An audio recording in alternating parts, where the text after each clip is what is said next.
Hey, gun people. I'm going to talk a little bit about the three strikes law. Some places don't have it, some places do. I got a few questions about, is it true that somebody goes to jail for life for stealing a candy bar? Yeah, it may be true. It's not the design of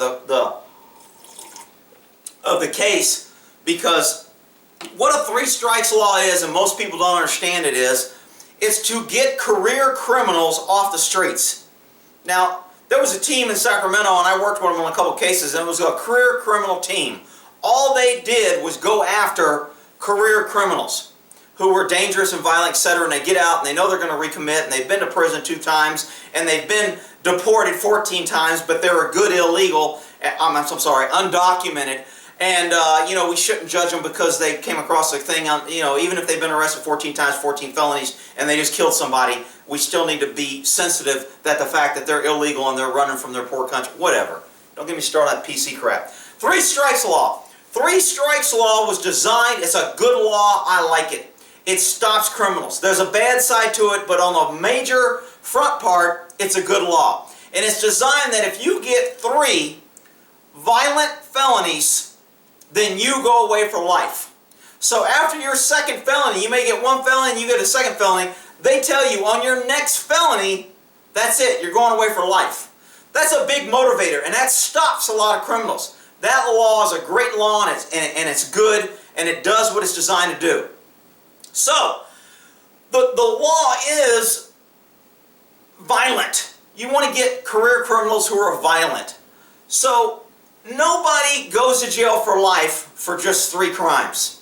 Even though that's what the liberal media wants you to think, that's what the people who are pushing their agenda want you to think, that it's too hard and it's mean and we're locking people up who were just doing a marijuana joint and they shouldn't be in jail for life and all this other crap. That's all BS. That's for the stupid people that don't know what they're doing. They just watch the news like a bunch of sheep. What really happens in a 3 strikes law is you've got to have a severe criminal history, pages and pages and multiple arrests. I don't know of anybody that's ever got convicted of a 3 strikes case that didn't have 20 to 30, maybe 40 prior arrests. I mean, it is just, you have been in the system forever, and that's not counting juvenile, because juveniles get a free pass. All juvenile crime, that's a problem. All juvenile crime is considered juvenile, and they get a free pass. So when they hit 18, all that shit's wiped away, and they start clean. Even though they may have been juvenile hall 14 times, burnt down a house, stabbed somebody, raped 4 women, all that shit gets brushed under the rug because they were juvenile. So, and then when they get arrested and the judge slams them, it's like, oh, this poor black man is being prejudiced because of his race, and this is the first time he's ever been arrested, and look at the sentence he got. Because you don't know anything about his juvenile history. Now, the DA and the courts know about it, but you don't. So, liberals will spin that. But a 3 strikes law, you got to do something pretty serious to get on that list to where, and usually you get 3 or 4 warnings. I know plenty of people who've got 2 strikes and they're on a 3rd strike and they go to court 4 or 5 times on a 3rd strike and they never get put away. The judge is like, well, it's just drugs and you only ran from the cops and it's not really, that dangerous. We'll give you drug diversion because obviously you have a problem, and he's got 3 strikes, he's committing felonies and he's doing shit, and for every crime we catch somebody, there's probably 3 or 4 they did that we didn't catch them.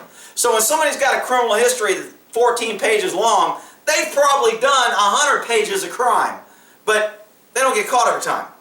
So the 3 strikes law is a really, really good law, and if you hear anything else, I call bullshit. I don't buy it. I like it. The bad side to the 3 strikes law is the crooks that think they're going away for life. Back to my Bob Dylan song, when you ain't got nothing, you got nothing to lose. They know they're going away for life, so they don't care if they kill a cop, shoot a cop, run over, kill people in their escape. They're going to do whatever it takes to get away because they know they're going to life, so what difference does it make? If I'm going away for life for this one murder, what difference does it make if I shoot 3 or 4 before I get in?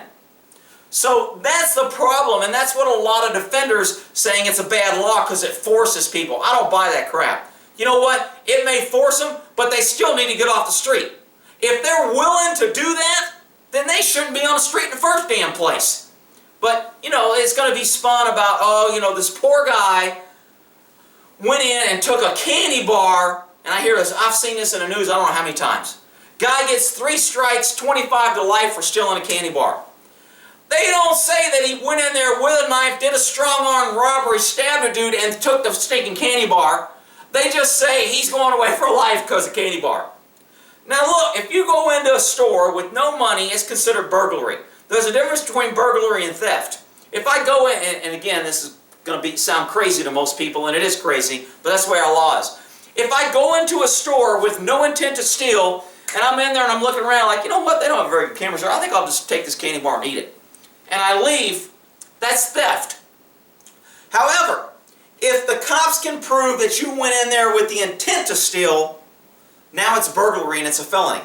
Theft is a misdemeanor, burglary is a felony. So, what makes it a felony? Well, did you plan? Did you case it? Did you take more than one item? Did you have any money to buy anything? Were you planning on buying anything? Were you out of money and you didn't have any money, so you went in the store with no money, so you knew you couldn't buy anything and you stole something? All those things get you toward he intended to enter that store to steal, therefore we're moving it to felony burglary. So that way, when we get him in the conference, I forgot the name of the damn pre-hearing conference before they go to court, they can, okay, we'll give you a misdemeanor if you plead guilty to it. Otherwise, you go to court, we charge you with a felony. So that's normally the only reason you really want the felony bump, is so it's easier to get them to plead to the misdemeanor. Because it keeps the system rolling. We got to keep the things rolling. It's all a big game. So anyway, that's the 3 strikes law. I like it. It's a good law. When you hear these things, you're never going to hear when the media is trying to push this poor guy went to jail for 3 strikes.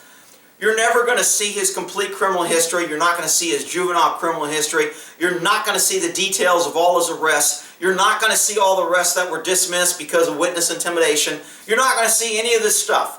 You're only going to see the last thing he did.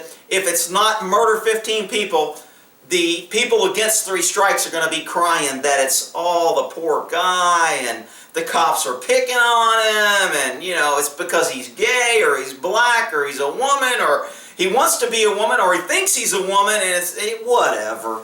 Freaking crazy ass country, I swear. Alright, so that's the 3 strikes law. That's why I like it. The bad side, take it for what it's worth.